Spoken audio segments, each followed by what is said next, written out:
Sam Altman biography about to hit shelves. It's called The Optimist, Sam Altman, OpenAI, and the race to invent the future. It's the product of on-the-record interviews with a lot of the main characters throughout Sam Altman's life, and it comes out in May. One of the key stories covered in the book, the firing and rapid rehiring of Altman from OpenAI in November of 2023. And let's just say the story has not been told up until now.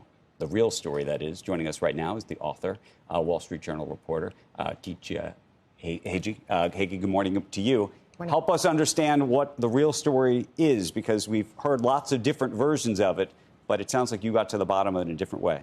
Yeah, so I was able to sort of find out, why did the board lose trust in Sam Altman, right? They've never really said. They just said he was not consistently candid. And it was a number of things. There were a bunch of safety breaches. There was a year-long board fight about who should be on the board that made the board realize that even though Sam did not have equity in the company, he basically controlled what was going on there.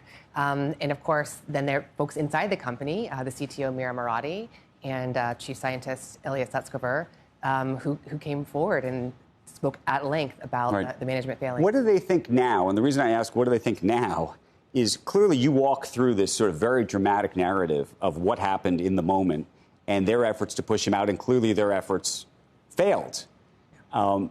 They were under pressure to almost reverse themselves in some cases. Do they sit around now and say, wow, we made a mistake and we shouldn't have pursued it this way? Do they sit around and say, wow, we did it the right way and we should have done X, Y, and Z? Well, what's the sort of sentiment? Well, it's a combination. So Ilya Sutskever, who's a chief scientist who was on the board, he has publicly said, it was a mistake, I shouldn't have done this. I regret taking part in the board's actions, which was a kind of a head. And that's his real view now, not just his public view. Well, that's what he said at the time. He's gone on to form his own company with a slightly different tack, so you can kind of read from that what he thinks. But the board themselves, they left the board, right? They failed in their attempt. And looking back, I think some folks might say that if they would have been helpful if they had been more forthcoming about their reasons. That's what I mean. When I read the excerpts from your book already that were out in the Wall Street Journal over the weekend, when I read that, I was like, wow, there are a lot of things here that I didn't realize. And if the board had been more public about that earlier, there might have been more real questions raised. Things like Altman not telling the board or lying to the board about some of the things that were released, not going through the safety panel that it was supposed to go through, being in control of the ventures that were out there, where it had been very publicly said that the company was going to control these ventures, but it turns out that Sam Altman owns these ventures and control of this and the money that comes from this. I mean, these are some pretty significant things that if the board had spoken more openly about some of these issues, and I'm not talking about, okay, he was a bad manager, he was pitting people against each other, whatever, that's he said, she said, common cause things. But if there are a series of times where he lied and didn't tell the truth about certain things, that seems to rise to a different level. So that is certainly what the board that fired him, they believed that they were seeing deliberate deception. Why didn't they say it? They got legal advice, from a sort of a nonprofit law firm. There was expert in. What do you make of the whole effective altruism thing? You're talking about nonprofit.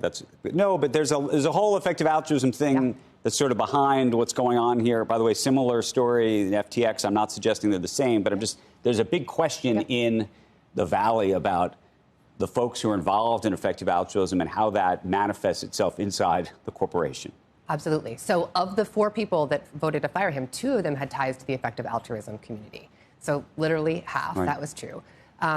Effective altruism itself didn't play a huge role, but the idea that GPT-4 was about to be a huge breakthrough and the stakes were getting higher was a role. Spin this story forward for us now, which is to say there's a relationship that's very meaningful in terms of the stock market, in terms of the ecosystem between OpenAI and Microsoft. Got it. Satya Nadella. You have Mustafa, who now runs the AI program there. There are reports that he wants to have more control over the process and maybe do more of their own work. How do you see that playing out? Does Microsoft trust Sam Altman?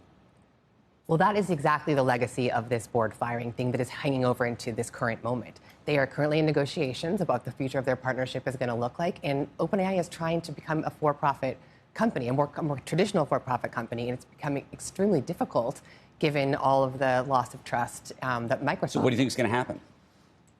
What do I think is going to happen? Yeah, what do you think is going to happen? Microsoft doesn't trust them. The loss of trust that might in There's, terms of you know, Microsoft and OpenAI. A little bit, right? I mean, they saw that this thing became completely chaotic, and they needed to have a more. So you think they don't? So you think they don't trust OpenAI? They have a good working partnership, but I do think we're going to see. I mean, we had Mark Benioff on the broadcast in Davos who said he's betting this whole thing breaks apart. Now he has an incentive to say that. I think that we are going to see a very different version of that partnership going forward. And finally, we're going to run out of time. The Elon of it all, which is to say, where do you think Elon? Now that XAI has now purchased Twitter, we can talk about what that means, but. The role that Elon will play in terms of the future of OpenAI. Do you think that he has a meaningful case? Do you think he doesn't have a meaningful case? You've looked into the history of this probably more than almost anybody.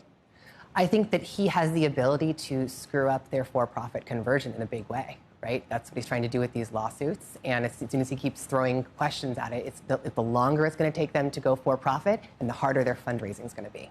So what is the issue currently? Why haven't they actually tried to move forward with it? With the for-profit? Yeah. They have. They are negotiating it actively right now. But of course, Microsoft has to agree on what their stake, how big their stake is going to be. These live lawsuits from Elon, and then there's this whole Stargate, Oracle thing swirling out there that's maybe going to be a new and increasingly important partner for OpenAI.